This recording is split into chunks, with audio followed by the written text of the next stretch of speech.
Ahí está. Ahora sí. Bien, aquí estamos. Bueno, voy a compartir Aldón. A ver. Esta la voy a cerrar porque no. Opa. Ya estamos, ¿eh? Ya estamos. ¿Por qué no cierro? Ahora sí. Estamos bien, ¿no? Pantalla completa. ¿Se ve bien? Sí, perfecto. Sí, Joya. perfecto. Bueno, como hablábamos un poquito antes de empezar, en este caso son una selección de textos que tienen algunos puntos en común, ahora lo vamos a ver. El tema de experiencias de enfermedad en Internet es un tema que trajo Esteban, que forma parte de su actual enfoque de investigación, eh, y que bueno, la propuesta que yo les traigo es poder enlazar esa línea específicamente con lo que es la corriente de la medicalización, que es ese paraguas amplio y generoso que nos permite incorporar algunas otras cuestiones digamos, desde un plafón común y cómodo, porque aun cuando es una corriente, ahora lo voy a plantear bien, una corriente muy extendida y siempre digo lo mismo, y muchas veces subutilizada, es como uno dice medicalización y abre algunas puertitas. Son textos de Conrad, siempre con otros autores, Rondini, Bandini, Vázquez, Tan y Stuhl. Yo decía Rondini, Bandini, Gachi, Pachi, parece. Siempre escribe con alguien. Se ve que son gente por ahí. Me siento muy identificada en esto, gente más joven que entiende. Pero bueno, habla un poco también del interés de Conrad por mantenerse en una agenda activa, ¿no? En no quedar anquilosado, en no, yo hablo de esto, ¿sí? En eso lo veo genuino, piola. Estos son los textos que les decía. Uno es específicamente sobre Internet y la experiencia de enfermedad. Otro vincula Internet con medicalización. Otro incorpora también esta cuestión de la enfermedad en Internet, planteando esto que también Esteban señala muy fuertemente, muy, digamos, como un punto importante, que es el paso de la experiencia de la enfermedad del ámbito privado al público, ¿sí? Es decir, no solamente la experiencia de enfermedad en Internet, sino cómo pasó de una experiencia privada a una experiencia pública. Y después, este lo traje porque tiene poquitas cosas, pero algunas están buenas, que toma un caso específico. En los otros también, no lo vamos a ver, pero acá el mismo artículo plantea que está hablando de autismo, Internet y la medicalización, ¿sí? Incorpora esa intersección. Lo que siempre, digo, siempre este movimiento a mí me gusta hacerlo para tenerlo presente. ¿Por qué? ¿Por qué estos textos? ¿Por qué juntarlos? ¿Por qué traerlos? Bueno, primero porque hay una cuestión. Conrad es un exponente de la sociología médica, aquí varios somos sociólogos. Él trabaja desde ahí y ese es su anclaje para pensar las conjunciones problemáticas. Entonces hay un plafón que uno es claro, digamos, es claro, no es resbaloso o ni siquiera es innovador, pero es claro. Por esta cuestión, ¿no? Que Conrad tiene una apuesta sistemática también en sostener la relevancia de la medicalización como corriente, como concepto, como foco desde el cual mirar procesos, y eso está reflejado en estos textos. Después veremos qué dificultades trae también, pero en principio está eso también transparentado. Y después esto, que yo uno lo nota cuando lee textos, bueno, a Conrad, yo siempre lo digo, Conrad, el primer artículo que le conozco es del 75 y sigue escribiendo, y ha habido cambios en él, ¿sí?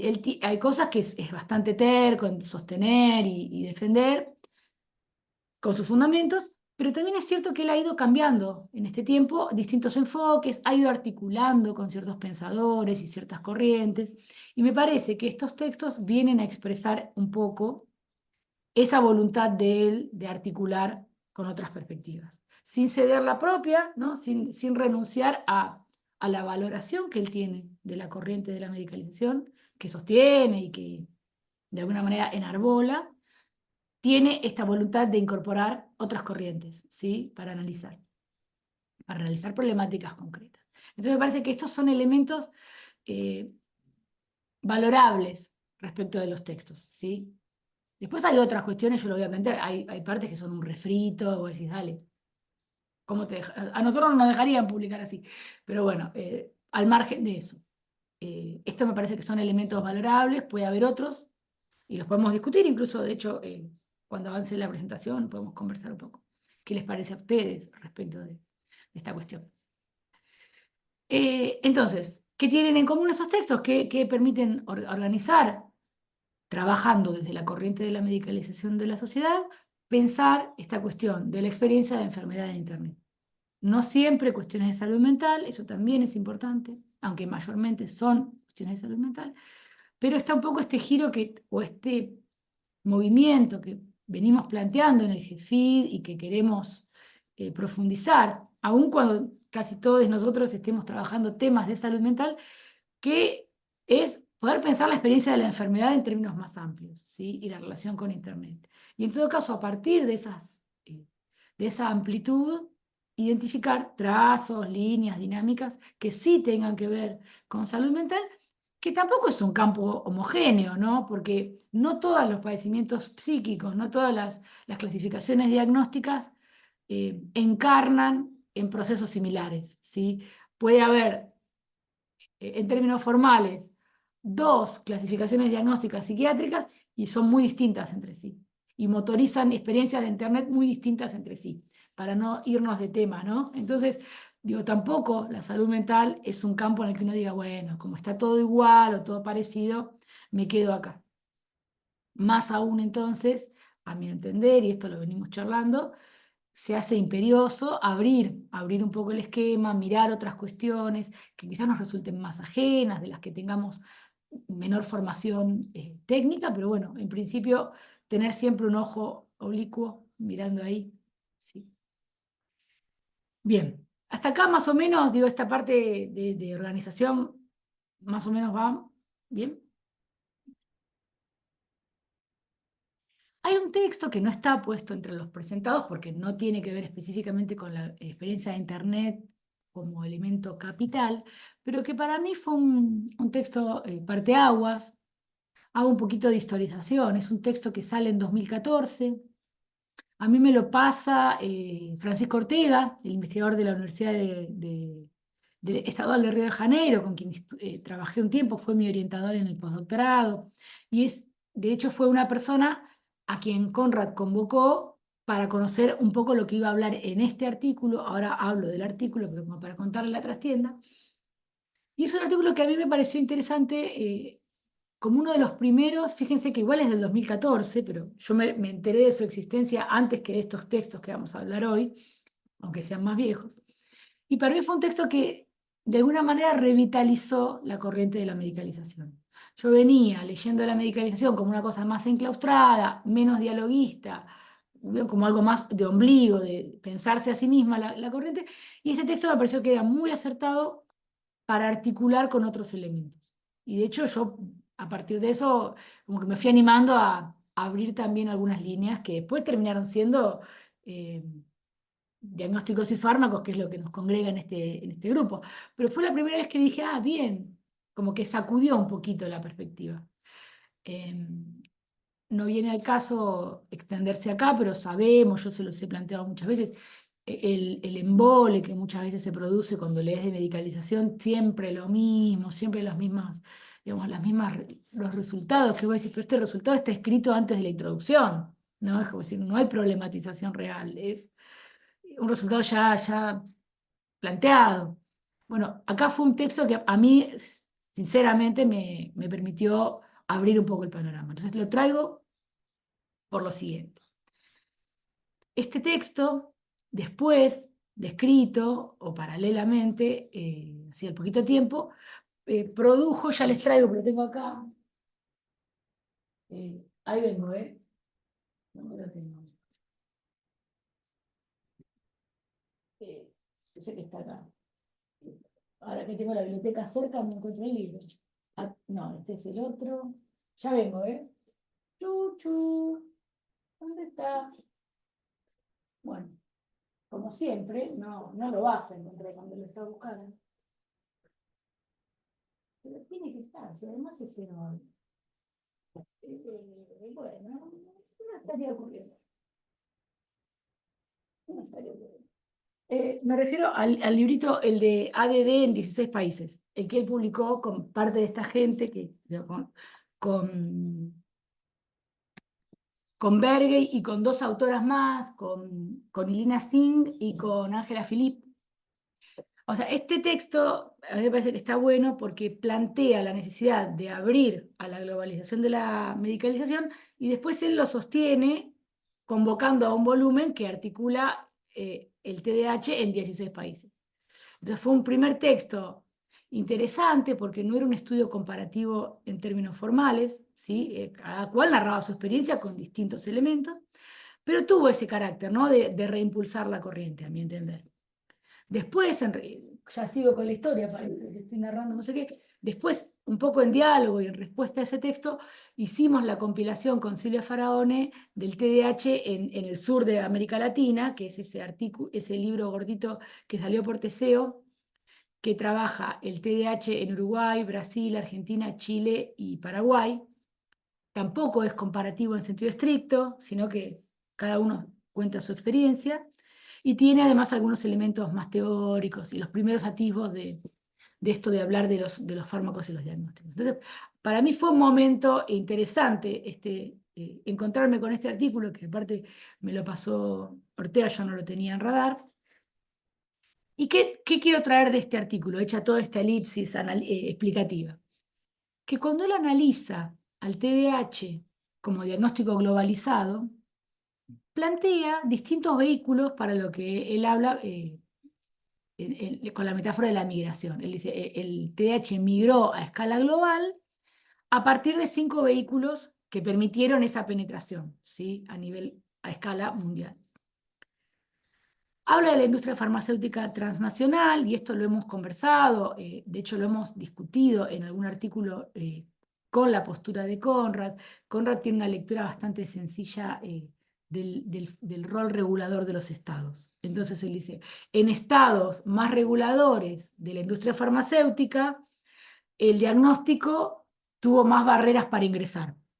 En estados menos reguladores, el diagnóstico pasó más fluidamente. Nosotros poníamos en discusión eso porque Argentina tiene legislación que regula, pero igual entró con todo. Es como decir, ni tan peludo ni tan pelado, Conrad. Nunca es tan armadito el esquema. No, voy a cerrarlo porque si no... Ah, yo lo encontré, espérenme. No puedo, es como... Uno ya a esta altura tiene sus manías, no los puede editar. Lo miraba de reojo a la biblioteca a ver si la encontraba. Acá está. Este es el que él sacó. Que igual si lo quiero lo conseguí en PDF. No. Entonces, bueno, por un lado habla de la industria farmacéutica transnacional con esta salvedad, ¿no? Haciendo una lectura correcta en términos generales, pero bastante lineal, ¿no? Si hay regulación, no entra, si no hay regulación, hay un montón de cosas para ese momento, y si hoy lo pensamos en términos de la capacidad regulatoria de los estados, empezando por el nuestro, explota esa lectura tan sencilla. Después habla de la influencia de la psiquiatría occidental, que uno podría decirle la biopsiquiatría, como le han dicho otros autores, y dice, esa psiquiatría occidental pisa fuerte y va desplazando otras experiencias de psiquiatría, y en tanto eso avanza, también el, el, el resultado es la penetración a nivel global de diagnósticos que originalmente eran fuertes solo en Estados Unidos. Otra cuestión que él plantea, que lo hemos revisado en otros artículos, porque hay encuestas así a nivel mundial que se hacen a profesionales preguntándoles con qué manual categorizás, o sea, el diagnóstico a partir de qué fuente lo haces. Y eso ya venía apareciendo y él lo refrenda. El CIE, el ICD en inglés, que es la Clasificación Internacional de Enfermedades que propone la OMS, para la clasificación en salud pública, ¿sí? La OMS habla de la clasificación en salud pública, y lo hace con este manual, que es un manual para todas las enfermedades que tiene un capítulo de trastornos mentales. Lo que plantean Conrad y Bergey es que esa digamos, ese predominio del ICD fue cediendo lugar en favor del DSM como criterio diagnóstico. Eso es algo que podemos refrendar casi en todas las investigaciones empíricas que hemos realizado. Cuando le preguntábamos, desde la del 2008, que yo llegué casi al final de la investigación, cuando el campo ya estaba hecho, que hizo Silvia sobre TDAH, Silvia Faraone, en todo el país, en Argentina, la respuesta a de dónde, a cómo definís el, el constructo, siempre era con los elementos del DSM. Digo, vale la pena señalar, el DSM es un manual de psiquiatría de una asociación de psiquiatras estadounidenses privada, ¿sí? Es como el colegio de no sé qué, de sociólogos, bueno, eso se convirtió en el criterio diagnóstico con mayor predominio o con predominio a nivel global. Eso en sí mismo habla, digo, no es una cuestión de la naturaleza, habla de un corrimiento que está relacionado con la influencia de la psiquiatría occidental en términos de Conrad. Habla de los grupos de ayuda o los grupos de apoyo como un elemento importante y sale ya en 2014 esta importancia del rol de Internet, que él vincula en principio a la posibilidad de hacer cuestionarios autorrellenados, ¿no? O sea, páginas con ítems para señalar si es tu hijo ADD, es tu hijo un ADD o tengo depresión, y lo planteaba ya tempranamente, eh, pero que hoy podemos pensar a partir de más elementos, no solamente el autollenado de cuestionarios, ¿sí? De hecho, en esos otros artículos aparecen otros elementos. Así que yo quería traer primero este artículo por esta relación entre Internet y la globalización, ¿sí? Como un punto cero, digamos, para plantearlo. Dicho esto, sí hice un cuadrito con algunas características de los artículos que pusimos a discutir hoy, a conversar hoy. Está el título, el año y qué analiza, ¿sí? En el artículo, el del 2010, él analiza los sitios pro anorexia y pro bulimia, que son Ana por anorexia, Mía por bulimia, y también analiza algo que yo lo había visto una vez en un documental, seguramente para esa misma época, no me acuerdo si era de Discovery Channel o de, no sé, algún canal así, que eran los amputados por opción. Esas personas que entendían que su representación corporal les sobraba un brazo, una pierna, ¿no? Y pedían ser amputados para que coincidiera su percepción corporal. Y por supuesto, el documental que yo había visto era sumamente amarillista, porque era un hombre al que le negaron esa posibilidad, y cruel, ¿no? Así, cruento, creo que metió el pie en un tanque de hidrógeno, una cosa así, para que se le muriera, básicamente se le necrosara y se lo tuvieran que sacar. Ese era uno de los ejemplos. Después acá encontré justo, creo que lo compartí en su momento, esto lo vengo trabajando, digo, preparando esta presentación hace rato ya. Creo que se los pasé, esto de, creo que fue en Alemania, un hombre que castraba a otros, aparentemente consensuado de parte de quien fue castrado. Digo, hay todo hay una subtrama de estas cuestiones de las amputaciones consensuadas o por opción. Eh, Hay un caso también, Euge, perdón, de dale, dale, dale. canibalismo. Claro, porque Hay un aparte caso de incluye canibalismo canibalismo que muchas es veces. eso. Sí, Sí, sí, sí, sí, sí. tal cual. Pero Tremendo. bueno, ahí vamos entrando, digamos, en vericuetos muy específicos. Pero para resumir, el texto como casos empíricos tiene ese, después está este que está buenísimo, que es el de Conrad y Stultz, que con Esteban usamos bastante en el artículo, porque hay algo que yo siempre recupero de Conrad.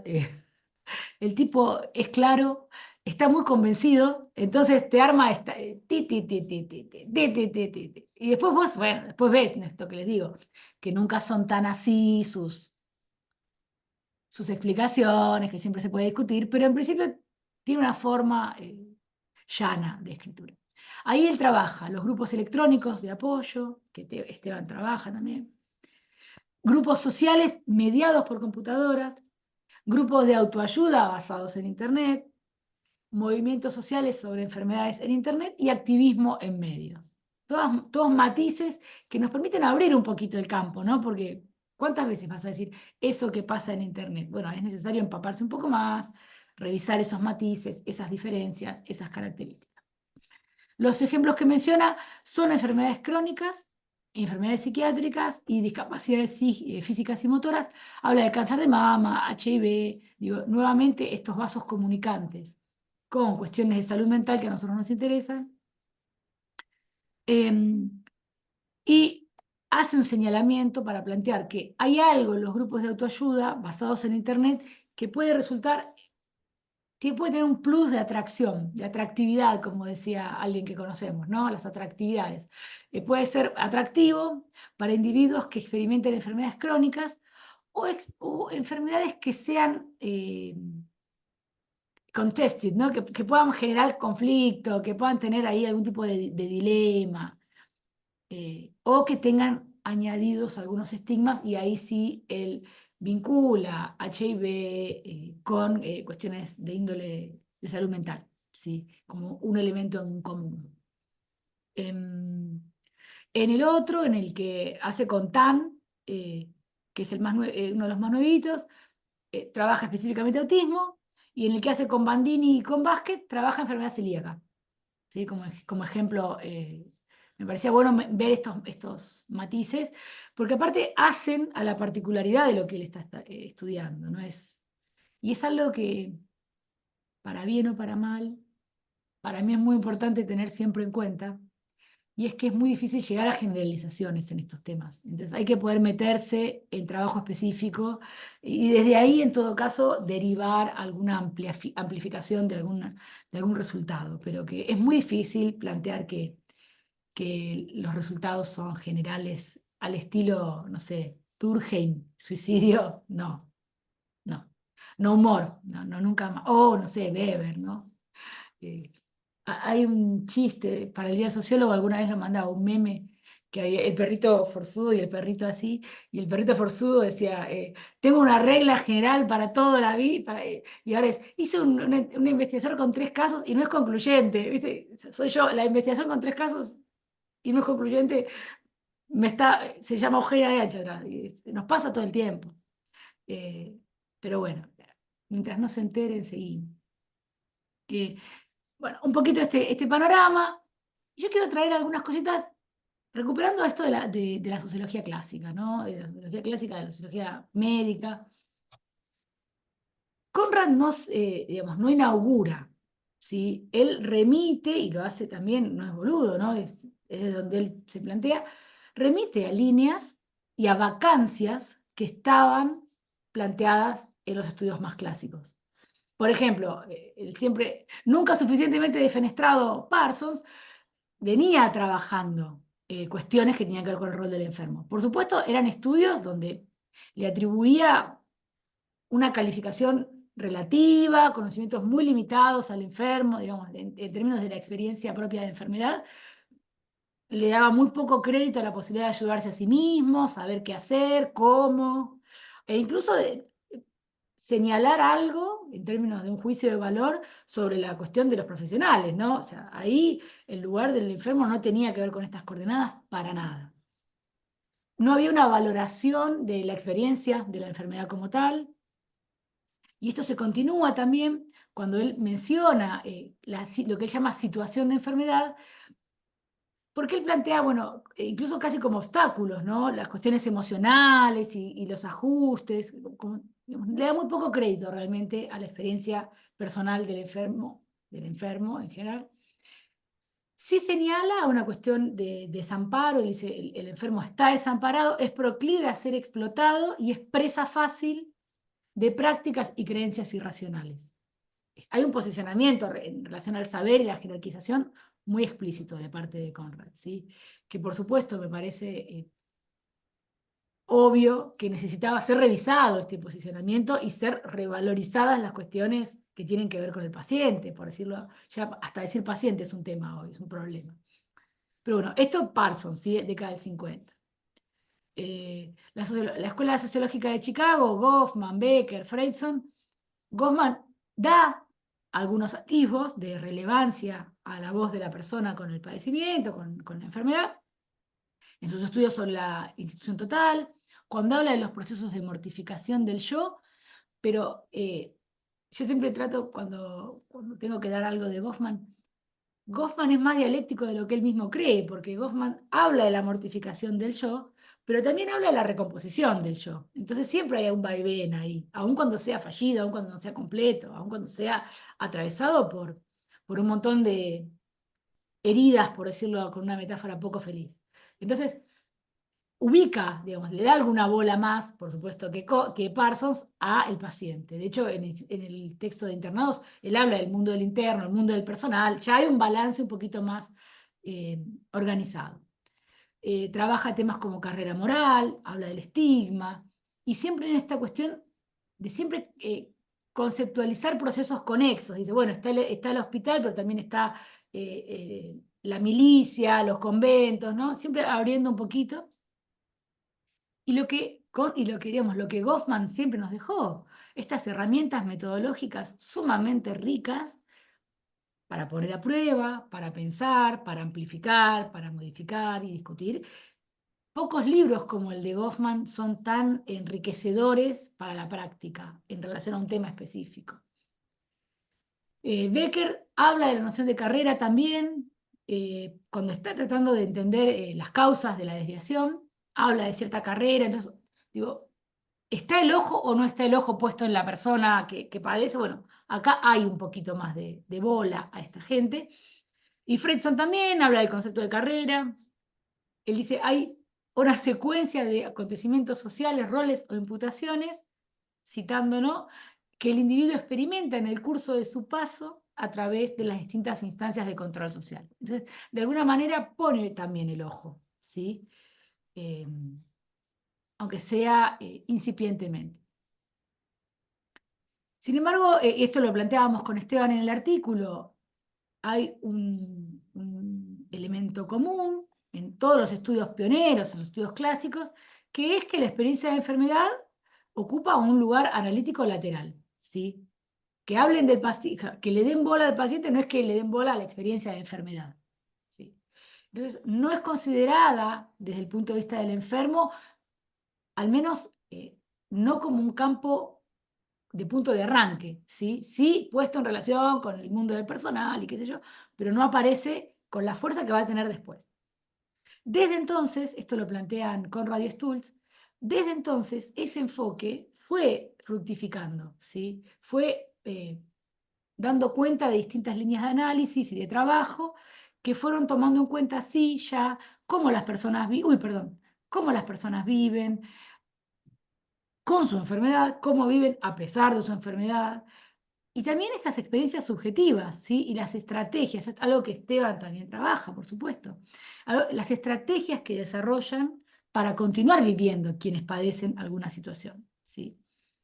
Entonces estos estudios lo que hacen es, sin duda, ampliar el herramental conceptual, planteando nociones como administración de la identidad, estigma ya con más elementos, disrupción biográfica, reconstrucción narrativa. Digo, hay todo un herramental nuevo que no creo que no está del todo reñido con lo que planteábamos, por ejemplo, con la Escuela de Chicago, pero que es novedoso, ¿sí? Porque necesita profundizar en una realidad que no estaba siendo atendida problemáticamente.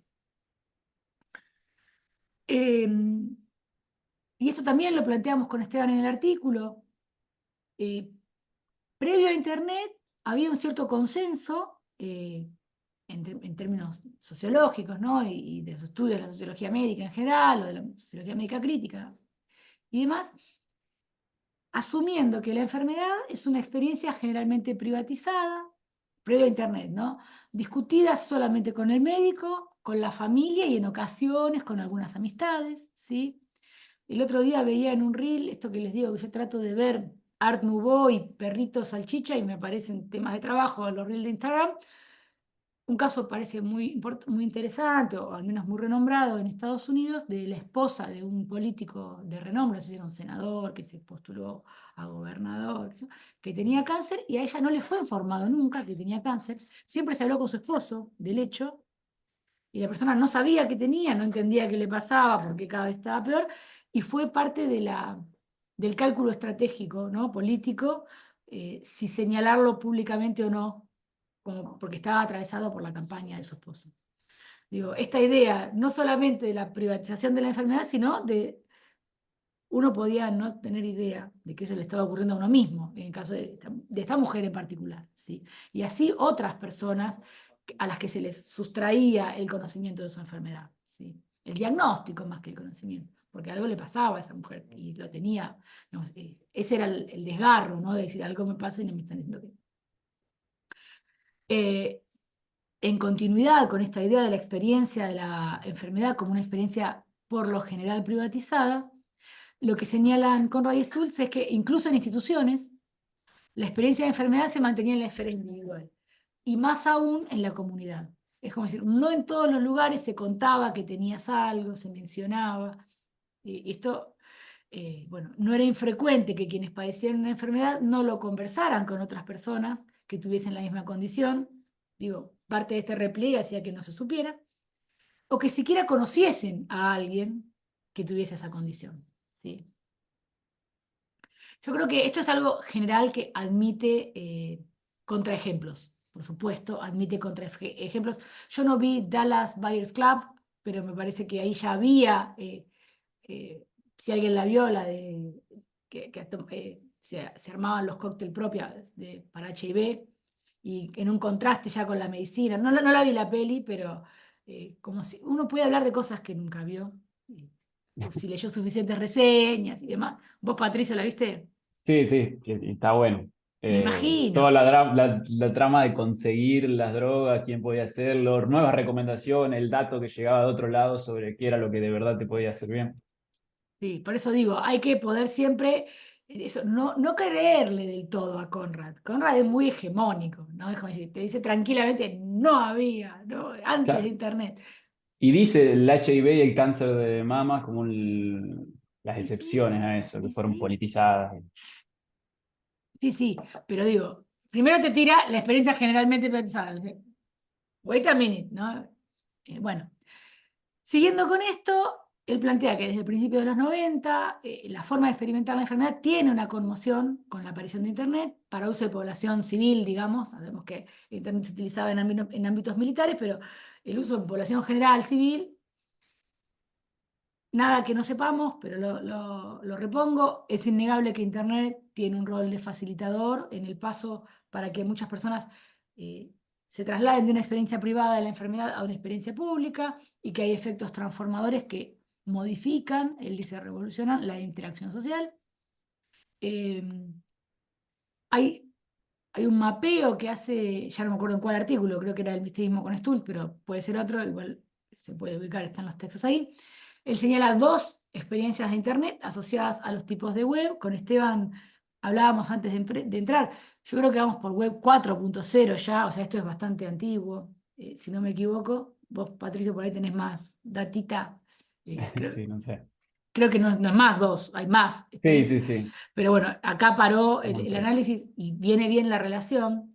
Él dice, bueno, la web 1.0 era una comunicación en una sola dirección, información sobre contenidos ya creados en sitios web ya existentes, donde solamente o mayoritariamente se volcaban conocimientos de instituciones y de profesionales médicos, donde el usuario tenía un rol más bien pasivo de consumidor en términos de conocer esa información ya organizada. No había posibilidad de modificación ni de contribución en contenidos, y él contrapone esta experiencia de la web 1.0 a la web 2.0, donde ya hay un foco puesto en comunidades, redes, con contenidos generados por usuarios, ya no, digamos, solamente instituciones, ¿sí? La página de la Clínica Mayo, la página de no sé qué, sino de usuarios que interactúan, que colaboran entre sí.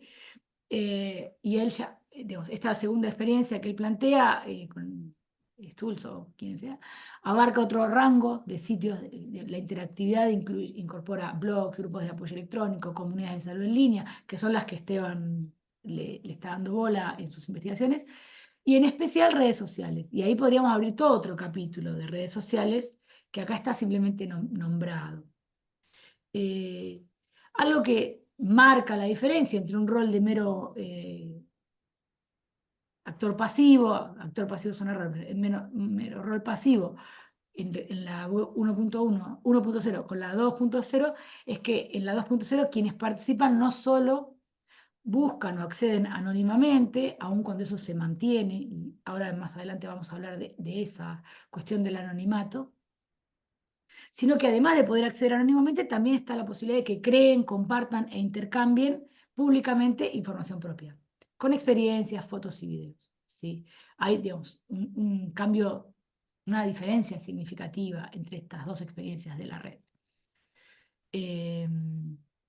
Esteban la trabajó, nosotros lo vimos en uno de los artículos, lo mencionamos, en el otro que todavía ni siquiera está recibido formalmente, también Esteban plantea ciertas cuestiones que viene trabajando digamos, y en presentaciones, él también lo mencionó, el año pasado cuando viniste para acá, Tevi, que hicimos la inauguración de la red y esas jornadas de intercambio, él también planteó cuestiones, eso está disponible para amplificar un poco más. Esto me encantó porque a mí me hace acordar de Figón Morbosón. Él dice, está muy interesado en esto de acechar, o sea, del que solo mira. Y habla de una proporción, ¿no? De los que miran sin comentar, que leen los mensajes pero no postean y demás. Y él dice, hay una estimación de que el número de lurkers en un espacio, en un sitio, sobrepasa largamente el número de miembros activos. O sea, que hay más figones que participantes. Y citan estudios de razón de 20 lurkers cada uno activo. Para mí, hoy se quedan cortos. Nosotros con Esteban estuvimos viendo el artículo que está más adelantado, que es el de los 3 videos, y la proporción entre vistas y comentarios es más que 20-1. O sea, lo vio más gente que la que comentó en una proporción aún mayor. Yo creo que esto se acentuó en ciertas otras redes, ¿no? Por ejemplo, en YouTube, no sé qué les parece, pero creo que hay una cosa. Y después también hay algo que tendríamos que poder analizar, seguramente eso está tabulado, ¿no? No estoy descubriendo nada. eh, Participación. Operacionalizame participación. Poner un corazón, un pulgar arriba, agregar además, jaja, ¿qué le pasaba? Poner te amo, agregar una argumentación que sea, no sé, como encontramos con Esteban. Vayan a buscarse un trabajo honesto, más o menos en la línea de Papo, ¿no? Búsquense una enfermedad honesta, están acá, se quejan de esto porque están al pedo, vayan a trabajar. Digo, son todas cosas muy distintas cualitativamente. Digo, no es participación a secas, ¿no? Una cosa es el corazón, otra cosa es, ya les digo, así, otra cosa es, te amo, sos divino, que se besen, ¿no? Que es totalmente lateral al contenido específico del video, y después había algunos que eran, ¿sí? Tevi, no sé si querés comentar algo, porque para mí fue lo más jugoso, por ejemplo, del artículo, encontrar esas cositas. Ahí se me corrió.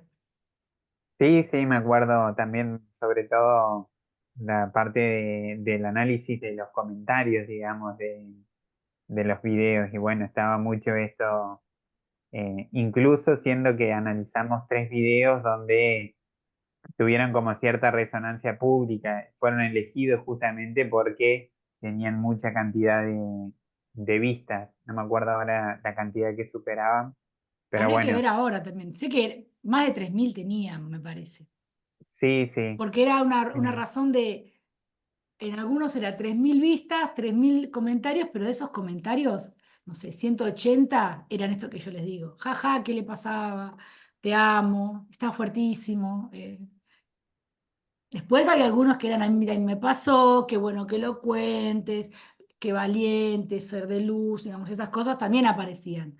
¿Cuáles Pero eran los videos? Perdón, si me pueden ubicar un contemos un poquito. poquito, sí, no Va, somos no. difíciles. Sí, sí. sí, Tevi, vos que sos más abusado en eso. eran 3 videos. Uno de una persona, por así decir, desconocida, que no tenía un rol, que hablaba justamente en una entrevista con una gente de España, de psicólogos que tratan de entrevistas sobre distintos tipos de padecimientos en salud mental. Y bueno, él contaba su experiencia de depresión. otro que se trata más que de un intercambio grupal, que era, bueno, ahí sí de una persona mediática, por así decirlo, no sé, el nombre era Euge, vos sabés, ¿Qué la modeló? sí, sí, sí, Ana Paula Ana, Util. Ana Paula, ajá. Como dije, en el centro del Star System local, ¿no? Porque aparte, casada con un hijo de Palito Ortega, es como, para quienes tenemos unos años, Ana Paula Dutil fue Lolita, ¿no? El modelo en los 90, de toda una trayectoria de un lugar en la palestra pública. ¿Sí? Y después hay un tercero que es como la generación, el joven, que es un muchacho que es un influencer. Entiendo que de chistes, que es cómico, o sea, que en general sus posteos son humorísticos, que se llama Pablo Esteban. Sí, Pablo Agustín, ¿puede ser? Pablo Agustín, perdón. Sí, Sí. em, claro. Esos, los tres videos que analizamos en ese artículo, que eran como, tenían muchos comentarios, eran gente, eh, si se quiere, tenían mucho me gusta, repercusiones, etcétera, y que aparecían ese tipo un poco de comentarios que hablaba Euge, también buscate un trabajo honesto, Buscate una enfermedad ah, honesta, era más o claro, menos, ¿no? O sí, sea, sufrí por algo que valga la pena. Decía, vayan, adopten un chico, trabajen en un comedor, les ponían cosas así. Em, sí. que igual esto lo podemos anticipar, porque para mí es un filón para seguir explorando. Lo interesante ahí, digo, frente a las lecturas más clásicas de que los discursos que entran en conflicto son los discursos de profesionales versus de usuarios, acá no estaban diciendo no es que no estaban en contra de los médicos. Había una diferencia entre experiencias, ¿sí? Tu experiencia está asignada por tus características de clase, ¿no? Es como, había un señalamiento de que estás planteando esto como algo que les pasa a todos y te pasa a vos, que vivís, digo, saco el que vivís en Palermo, que sos modelo, que estás, ¿no? Como que no tenés ningún problema. Como que había un señalamiento de una exacerbación del sufrimiento por no tener otras cuestiones más acuciantes que atender. Y eso me pareció interesante porque realmente es se puede confirmar, ¿no? Eh, en otros ámbitos y en ese mismo también había comentarios que fueran más en la línea de decir la depresión no existe, que fueran impugnadores de un saber científico o de un saber específico. Acá la impugnación pasaba por otro lado. Pasaba o la impugnación o el conflicto de discursos. Pasaba por la experiencia en sí misma. ¿Sí? Te construiste una experiencia en la que queda afuera tu privilegio de clase, tu privilegio de otro tipo. Había una cosa más, todas blancas, creo que decía otro, son todas blanquitas, ¿no? Es como, aparecían elementos muy propios de las ciencias sociales, ¿no? Clase, raza, identificados como lo que se estaba omitiendo en los insumos para esa experiencia. Me parece que eso sí es interesante de plantear, porque, y ahora cuando retomemos, digo, hay una idea de armonía, porque son comunidades virtuales, pero me parece que no hay que comerse esa curva de que es armónico al interior, porque aparecen posturas, digo, como pasa en todo el tiempo, digo, desde las lecturas feministas aparece, qué feminismos han prevalecido, qué discursos feministas son los que han logrado un lugar en el público, los que están más adecuados a una clase media, urbana, blanca, ¿sí? Y bueno, acá aparece lo mismo, qué experiencias de enfermedad están prevaleciendo. Otro decía, yo no puedo hacer lo que vos hacés, pues yo laburo no sé cuántas horas. Y si estoy depresivo, tengo que salir adelante. Digo, son impugnaciones de experiencias. ¿Me explico? Por ahí no tenemos muchos más elementos. Esto fue un tipo de hallazgo totalmente emergente, no lo buscábamos con Esteban, estábamos viendo otras coordenadas. Al analizar los comentarios aparece este hallazgo y lo incorporamos en esos términos, en términos de un emergente. Pero como emergente tampoco es que me parece a mí, la técnica utilizada fuera la que nos permitiese profundizar más. Creo que efectivamente se podría pensar en otras técnicas para dar cuenta, ¿no? Un poco más profundamente de esa confrontación de discursos. Pero Sí, quizás Sí, Pienso dale, que dale. al principio por ahí la internet y estas nuevas comunidades digitales estaban asociadas a la idea de reivindicar una enfermedad, digamos, o hacer aparecer algo que Visibilizar. un saber más institucionalizado borraba. Y ahora ya también aparece la contraparte a eso también, que desde estas mismas lugares más informales aparece la impugnación de esas enfermedades. Y curiosa la vuelta de esa gente que tendría que hacer a volver a la institución, a la ciencia, para reivindicar lo que les está pasando. Sí, hay varios hallazgos interesantes. Espérenme que no sé cómo cerrar esto, quiero dejar de compartir. Me cambió para verles las caras, pero... Ya estás compartiendo, Entiendo, Ah, Euge. buenísimo, mejor entonces. Después lo vuelvo a poner. No, a mí me parece que es un punto de partida para pensar algunas cuestiones y no quedar capturados por lecturas más homogeneizantes, ¿no? Es decir, por supuesto, la experiencia de visibilización o de publicitación de la enfermedad es un paso adelante respecto de otras lecturas, pero me parece que ahí hay algo más a desbloquear, ¿no? Son esas confrontaciones, en principio. A mí hace poquito me apareció también algo investigando sobre canales de YouTube de culturas terapéuticas, pensamiento Sí, positivo y tal, que era como los comentarios, o sea, más allá de que cada una de estas prácticas está más o menos asociada bueno, a tratar, entre comillas, algún cuadro patológico, lo que hacía era poner su caso, ¿no? Como eje para decir cuánto le había servido esas prácticas, esos pensamientos positivos para curarse de depresión, de ansiedad y tal. eso Eh, apareció mucho también. Y también el agradecimiento. Yo creo que había el una cuestión de agradecimiento. qué bueno que lo cuentes porque a mí me sirve. No queda del todo claro si es algo más que una secuencia de expresiones. O sea, ¿vieron? Vos podés estar, no estás hablando con alguien, ¿sabes? Alguien que dice lo suyo, vos decís, ¿vieron como en una ronda? Bueno, dijiste lo tuyo, no queda claro que cómo eso interpela al propio, pero sí hay una valoración de que lo haya dicho.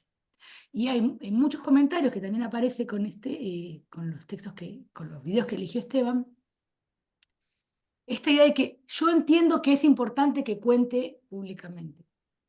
¿Por qué? Tampoco está ciertamente operacionalizado. O sea, pasar del qué al cómo. ¿Cómo es que es importante? En relación, no, eso no está siempre explicitado. Digamos, la explicación es importante que lo diga, porque va a ayudar a otros. Y otro diciendo, me ayuda a que lo digas. Pero después las conexiones más profundas no están del todo explicitadas, al menos no en este nivel. Yo creo que otras técnicas, más, si se quiere, etnográficas, cualitativas, por ahí podría desentrañarse algo así. Quizás no haya mucho más profundo, pero bueno, eso sí aparece mucho. Apareció en los trabajos. De sí, hecho, dudamos con Esteban de analizar los comentarios, ¿te acordás? sí, Porque eran un montón, aún siendo menos del 10% de las likes, ¿sí? sí. También pensamos en analizar el devenir, ¿no?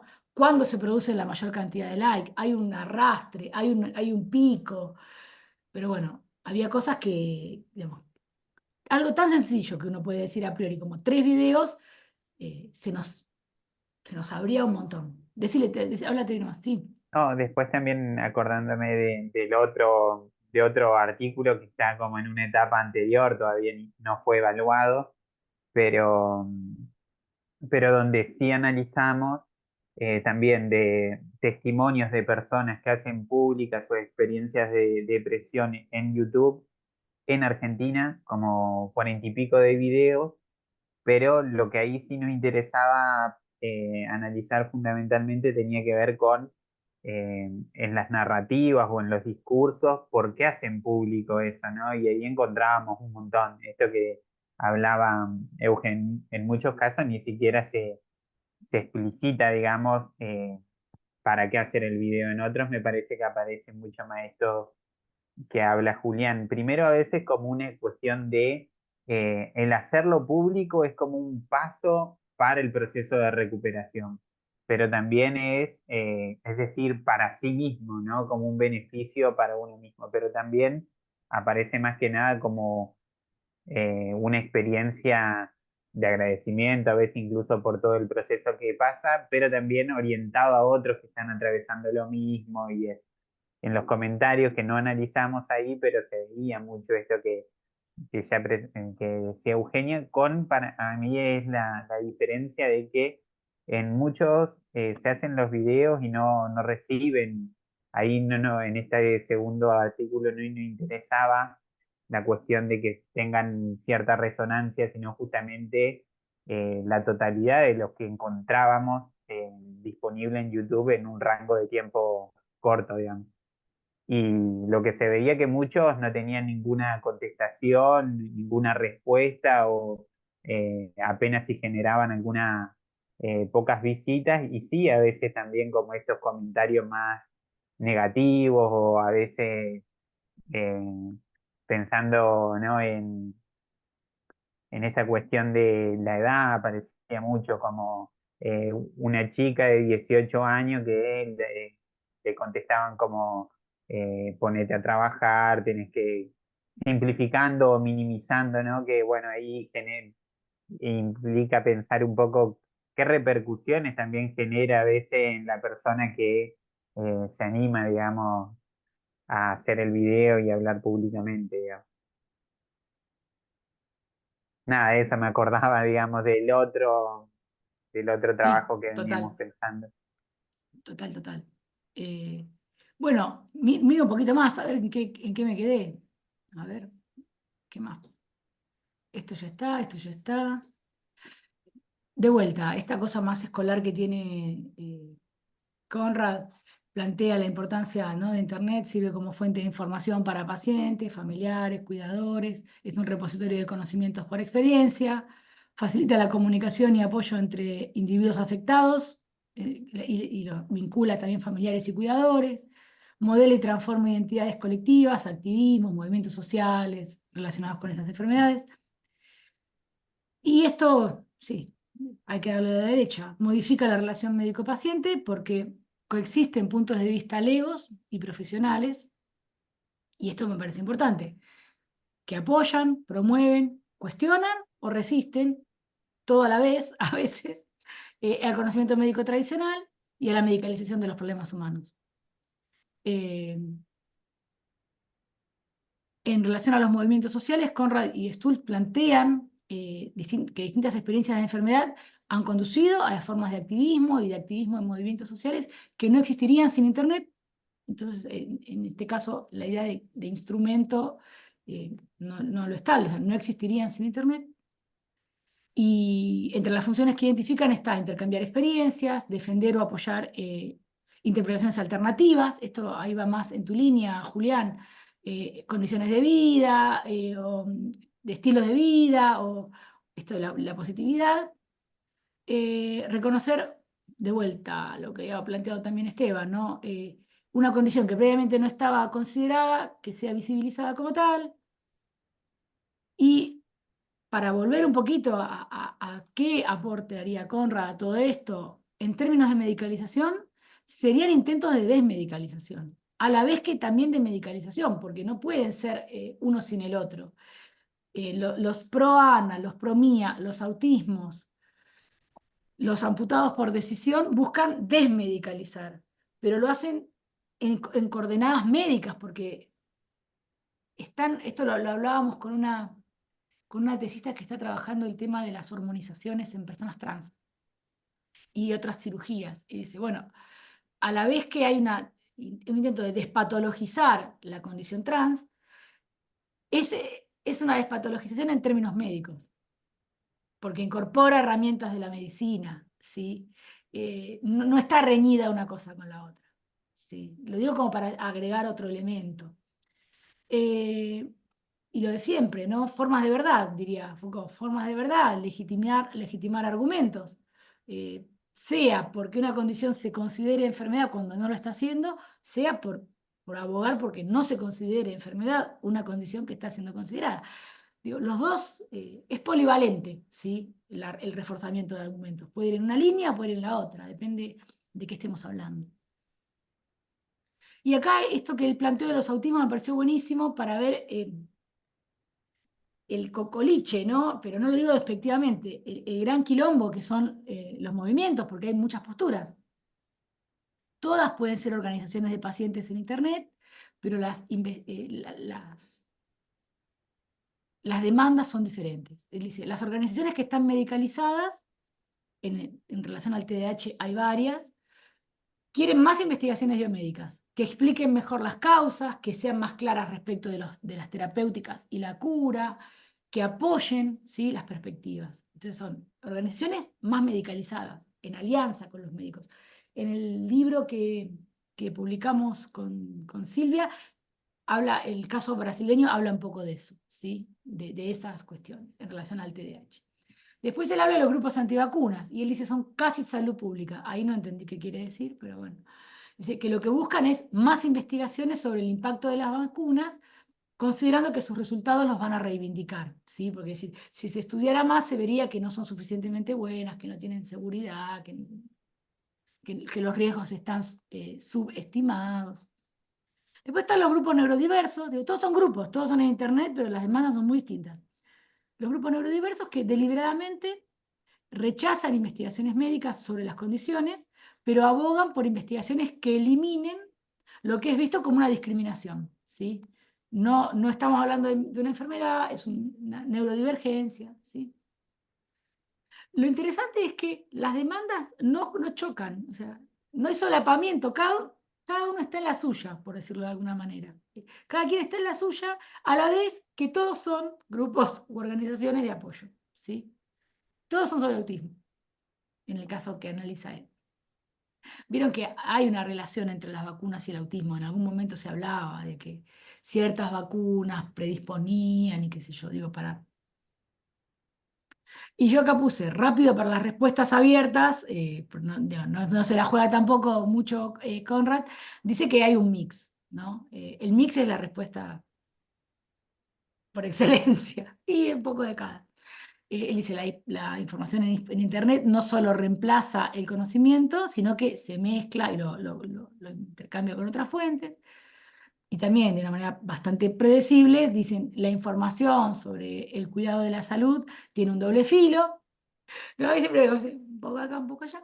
Si los doctores buscan info en la compu, a los pacientes les puede generar una merma de confianza, pero si los doctores no están al día con las fuentes, también les puede producir una merma de confianza.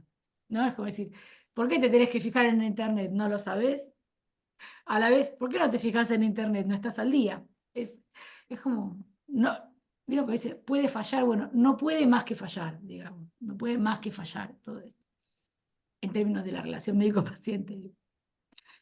Y esto no sé qué es. En relación a la autoridad médica, lo que plantea es la Internet o el uso de Internet refuerza el declive de la autoridad médica porque empodera a los pacientes, suplementa y a veces desafía el conocimiento médico y siempre proporciona perspectivas más amplias que de las que pueden dar cuenta los médicos sobre las experiencias de enfermedad. En esto, digamos, no me parece que diga nada novedoso, pero tampoco nada incorrecto, ¿sí? Después habla de varias cosas. Yo después les paso el PowerPoint si quieren. La cibercondría, el exceso de autodiagnóstico. Ya digo, cibercondría debe haber papers y todo, pero. Y la facilidad de acceder a un diagnóstico perdón, la facilidad de acceder a fármacos sin prescripción de la red. Cada uno de estos temas es una línea de investigación. Yo he visto conversaciones muchas A sobre ver, cómo rellenar formularios para que el médico te dé Adderall, por ejemplo. Viste, bien, tutoriales sobre qué tenés que responder a las preguntas de... claro, como el psicotécnico. Sí, sí, sí. Hacer paraguas, hacer paraguas. Mm, entiendo. Bueno, los ProAna y ProMía tienen ese elemento también. Los portales ProAna y ProMía tienen ese elemento, pero tiene que ver más que nada con el ocultamiento, ¿ves? Como digo, darse los tips, pero con el ocultamiento de una condición.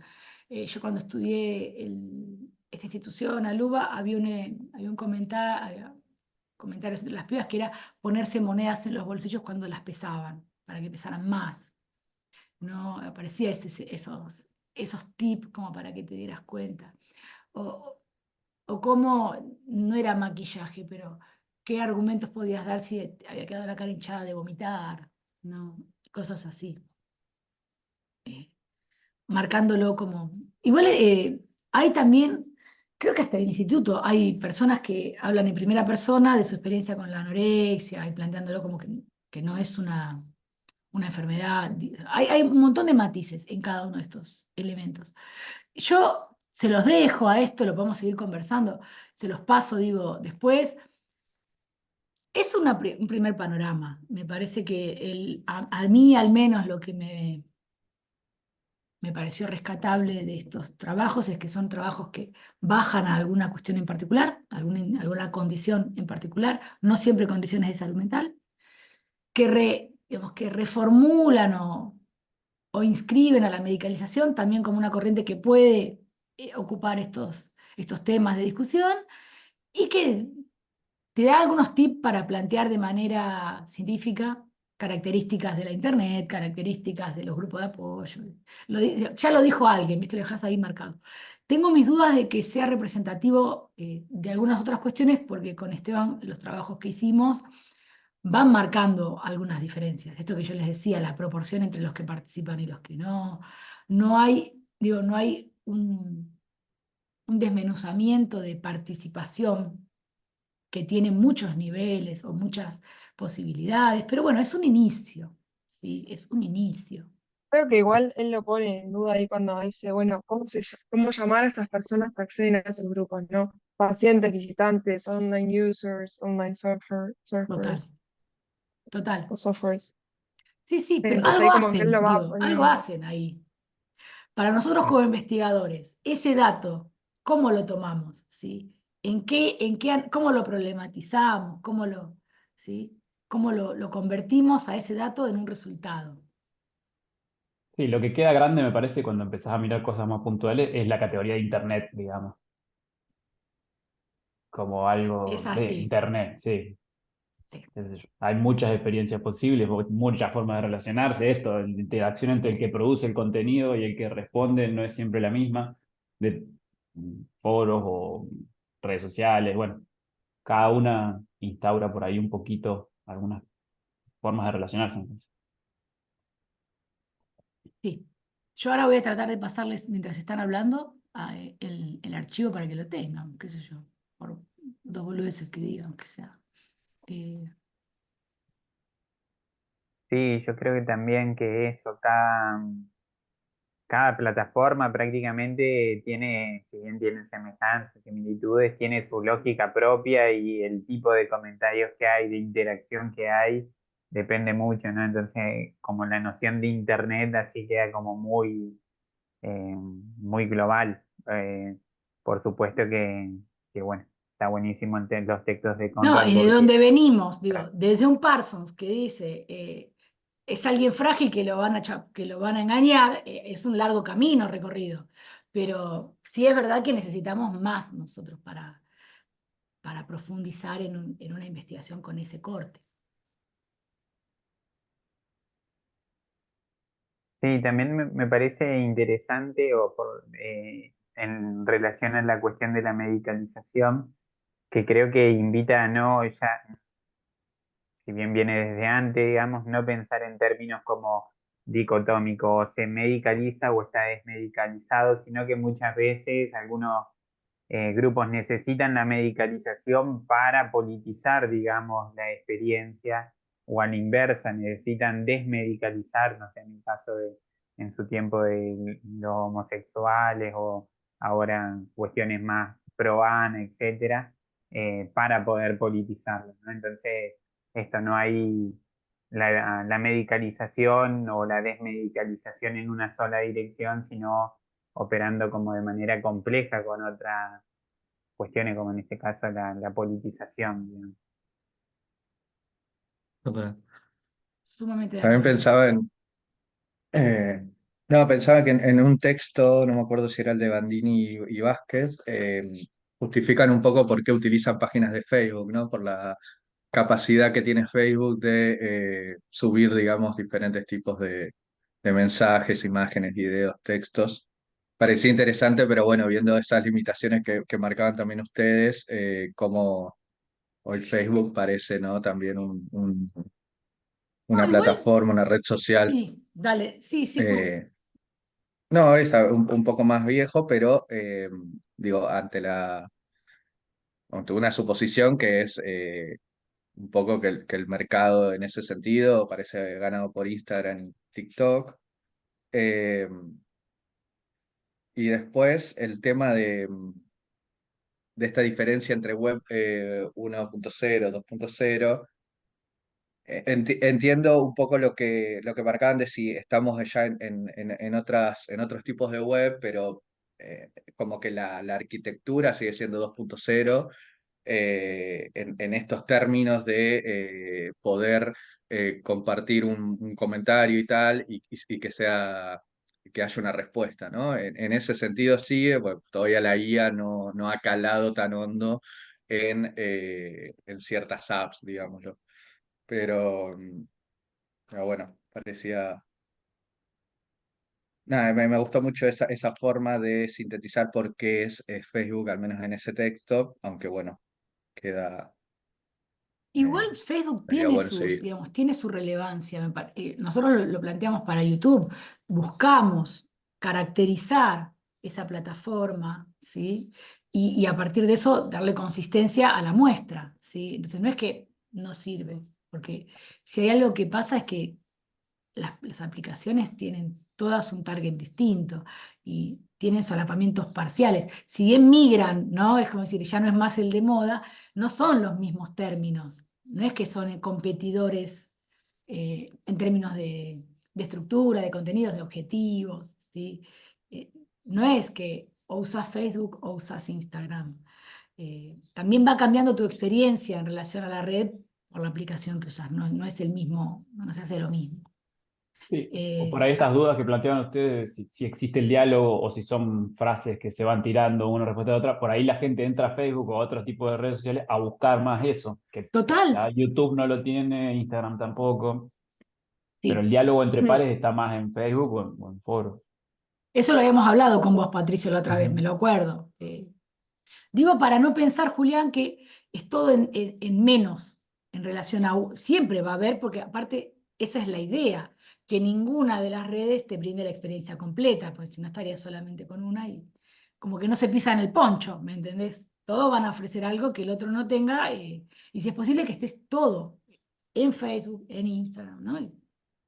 Sí, incluso, sí, totalmente. No lo quería decir como una especie de competencia en ese sentido. Incluso podemos decir que hay algunas aplicaciones que sí se fueron solapando, tipo Snapchat e Instagram, ¿no? Bien, Ahí sí hay como una bien. especie más eh, y por otro lado, una cosa que veo viejo en ese sentido que vos decías, Euge, de los textos, es la idea del anonimato, digamos. Si bien el anonimato sigue existiendo y cada uno puede poner su nick, hay cada vez más formas, digamos, de mostrar la identidad y ese requisito, digamos, se está volviendo cada vez más importante. Digo, Facebook incluso ya funciona como una especie de identidad digital para poder ingresar a otros sitios, ¿no? Sí, no, digo, a la vez que cada vez se torna más relevante que la identidad pueda ser verificable, sabemos que hay cuentas falsas que circulan. Digo, también aparece toda esa cuestión muy, muy presente, ¿no? Me acuerdo de lo de caricias significativas, que uno compra paquetes para que ciertas cuentas te respondan o intercambien, interactúen en relación a un posteo, por lo que eso implica y demás. Hay toda una dinámica que estos artículos no son capaces de captar porque temporalmente no estaban. Y creo que ahí hay un desafío, al menos para mí, pero no es que no me interesa, pero entiendo que no podemos quedarnos con un comentario de este nivel, que habría que poder mirar estudios aun cuando fueran descriptivos, para poder dar cuenta de esas dinámicas, de esos objetivos, más en términos técnicos, ¿no? Porque muchas veces digo, es el gran horror de las ciencias sociales cuando se meten en campos que estén diciendo obviedades, ¿no? Que terminen diciendo obviedades. Y claro, sí, eso se llama Facebook, señora, ¿no? Es como decir, dice, ay, no, porque al final, y ese es el resultado, que es siempre el temor. A mí me pasaba, yo te los he contado, críticas a ciertos fármacos, y vos decís, y sí, sí, es eso. Y no soy farmacéutica, ¿no? Pero donde leías un poquito más, entendías un poco más lo de las reacciones adversas y demás, aparecía eso como, digamos, poco novedoso y ciertamente desafortunado para hacer la base de los hallazgos, ¿no? Como decir, sí, bueno, está bien, sí, lo sabemos. Daniel, Hola, ¿qué tal? Pues primero te quiero agradecer, Eugenio, por haberme invitado a este grupo. Y bueno, no sé cómo sea la forma de trabajo, por lo que estoy entendiendo, como que hay un periodo en donde se deja leer un autor o alguna obra y bueno, se hacen estas sesiones para discutirlas. Pero escuchándolos a todos en relación a lo que se está hablando de Internet, una cosa que yo quería subrayar en torno a lo que sucede cuando uno se empieza a asociar a hashtags o a estos grupos, es que los algoritmos trabajan para irte mostrando más contenido acerca de lo que ya estás observando y te profundizan más. Entonces, eso genera un poco de estrechez al momento de abordar los temas por los usuarios, no por nosotros como analistas. Entonces, al final lo que terminas es consolidando ciertas opiniones o ciertas perspectivas y por más amplio que parezca el flujo de información y de las alternativas, lo que realmente sucede es que te van dirigiendo por un camino y bueno, eso al final hace que empiece a ser muy, muy redundante ciertos términos, ciertas formas de entender la enfermedad que terminan por... Bueno, ahí yo de inicio pues podría plantear que es negativo porque finalmente termina eliminando muchas otras perspectivas en la cuestión inclusive de cómo asociarse para tener más, eh, no sé, como acompañamiento, si es que hay algo que se pueda llamar acompañamiento ahí en redes sociales. Ajá, sí, sí, sí. sí, tal cual. Las burbujas y cómo se va armando esto del sesgo de confirmación, yo en algún momento lo vi, pero no como parte de la experiencia de la enfermedad, sino el acceso a la información en general y las preferencias y demás. Por eso para mí era tan interesante lo que se había colado en esos comentarios de los videos que teníamos, porque de alguna manera rompían la burbuja, ¿sí? La proporción marcaba esto, 300-0 o a 1, el te amo, qué lindo, gracias, ¿no? Era interesante esto como, sos una diosa, había mucho elogio en algunos, pero se colaban estas cosas, ¿no? Se colaban un par. Eh, y bueno, hay algún matiz para ver esa ruptura de burbuja, me parece. Pero bueno, son inicios, no configuran una investigación acabada para lo que como investigadores nosotros podemos interesarnos, que es una comprensión profunda, ¿no? Una interpretación profunda de los procesos. Y sí, Daniel, en relación a esto, hoy es el primer día que veo que volvieron Estaba colgada la página del GEFID, había sido hackeada, y hoy es la primera vez que veo que volvió a estar.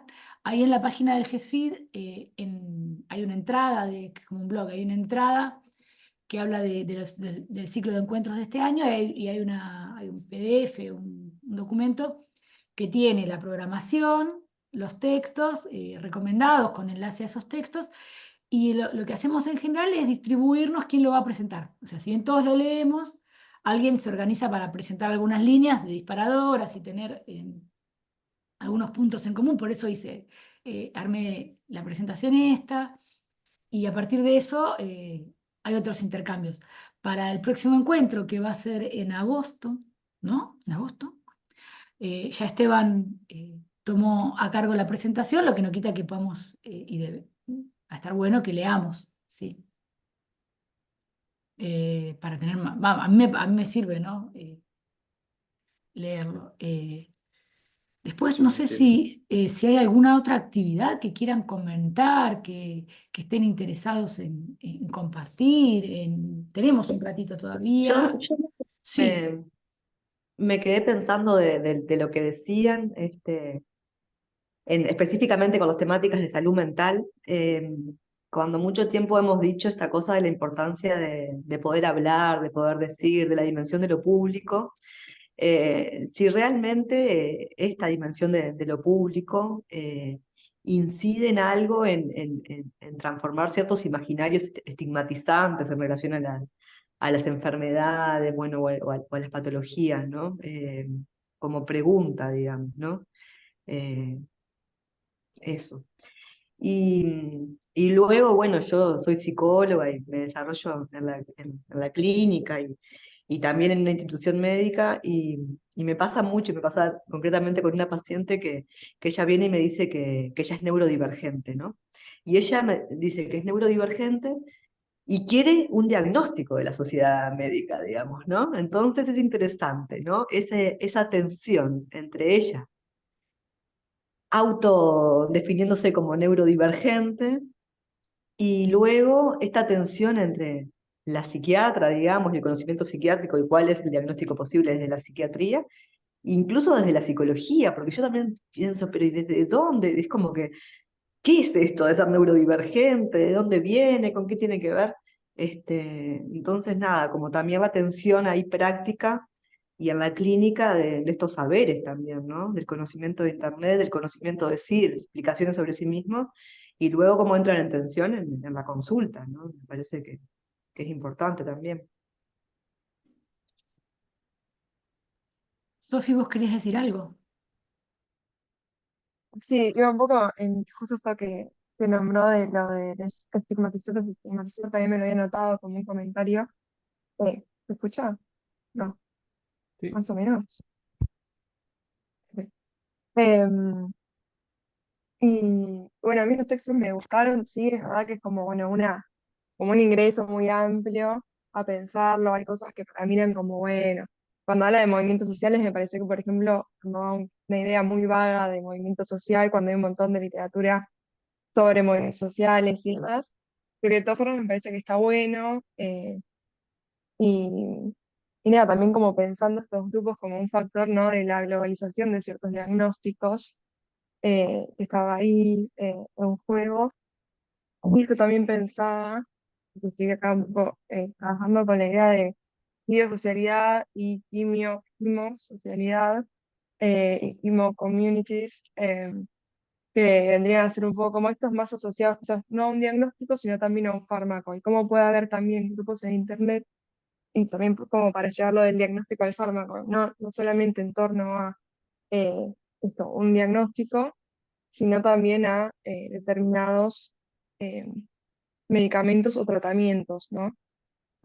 Eso también que se puede encontrar en Internet y que bueno, que no ahonda mucho. Sí, en un momento menciona esto de la posibilidad de acceder a la prescripción de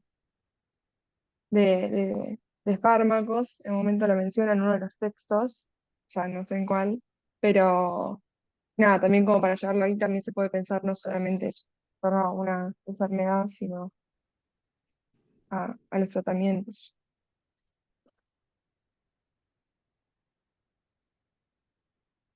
Y esto que vos habías mencionado, Juli, de la idea de anonimato y esa cierta ambivalencia también me había quedado ahí resonando y con signos de pregunta y como, bueno, no está tan claro, sé, como a veces anonimato, pero a veces no. Eh, o bueno, anonimato de quien puede leer, o a veces puedes comentar, no sé, grupos de Facebook donde puedes comentar sin estar en el grupo y aparece como usuario anónimo ahora, por ejemplo. Y bueno, también esta diferencia entre la cantidad de usuarios, porque efectivamente Facebook es la red social con mayor cantidad de usuarios, pero bueno, la diferencia de cantidad de usuarios con cantidad de uso o con tipos de interacción y posibilidades de interacción y experiencias. Eso Y yo también me como pregunto mi algo atención ahí. también, algo más, ¿sabes qué, Sofi? La idea del avatar, ¿no? Y ¿por qué tendría que ser lo mismo? Digo, ¿por qué tendría que ser la identidad acá la misma que la que tenés en la red? ¿No? ¿Por qué no pensar en una identidad que tenga una relación con alguna enfermedad en la red distinta, ¿no? Plantearlo, así como está esto de los amputados por opción, ¿no? Es decir, ¿por qué no deben existir? No creo que esté descubriendo nada. Personas que quizás en la virtualidad eh, se reúnen en torno a una condición que les es propia de la virtualidad. Pienso mucho en estos términos del avatar, ¿no? Que tiene otras características dislocadas de lo que es la corporalidad o la existencia en este plano, ¿sí? No sé si me explico, ¿no? ¿Quién son los furries? No sé si saben, los A ver, furries, que ¿qué son esta son? gente con identidades vinculadas a animales, que en la internet tiene su propio avatar, que puede ser un zorro o un caballo. Yo he seguido muchas páginas de también, gente que tiene su avatar de caballo, y ahora con la inteligencia artificial y la posibilidad de generar imágenes haciendo distintas actividades, hay mucho de eso. Bueno, ¿por qué no Y tener nada, una toman esa identidad identidad online. neurodivergente en la red? ¿No? Es Claro, claro. claro. Y en la vida cotidiana, o No cara a es un cara, caballo. Sí, no tomarlo. bien. No digo para expandir un poco, ¿no? Estas posibilidades de tenerlo en cuenta también. Eh, Y Pensar la después también identidad lo en otro esos términos. Sí, Sofía. no, después lo otro que pensaba dentro del uso de la red también como que varía en realidad lugar a lugar. No se usa no sé, las redes sociales en Latinoamérica se usan mucho más que en el resto de regiones, por ejemplo, y quizás este texto habla como muy generalizando, la sociología peca un poco por eso, ¿no? Agarra algo y lo lleva un poco a todo, Bueno, a la sociedad Conrad contemporánea, él escribe para sí, digamos. O sea, pero como reconocer eso también que no es lo mismo, no son los mismos usos en cada país ni en cada localidad, ¿no? Pero sobre todo tampoco en cada país o en cada región, ni en cada grupo etario, ¿no? También como y quizás ni siquiera en relación a cada diversificar un poco condición. Quizás hay grupos también. que son más intensos, por llamarlo de alguna manera, en su participación en torno a ciertas condiciones, y otros que yo no diría que es por la condición, digo, porque se dio, habría que ver, que no, que, Sí, que sí. inscriben el activismo en redes en otra serie de acciones que también puedan tener. Sí, igual me parece que esto de volver la experiencia de la enfermedad a algo privado, a algo público, sigue teniendo valor y me parece algo súper interesante de la propuesta y para pensar ese impacto. También me hacía pensar en otros estudios que abordan las redes sociales y la identidad, como el self, la idea de self, ¿Sí? eh, con las redes sociales y cómo cambia eso. Entonces me parecía bastante en línea, pero bueno, acá llevándolo a la experiencia de la enfermedad me parecía como, nunca lo había pensado de esta forma, ¿no? Bien. Estaba bueno.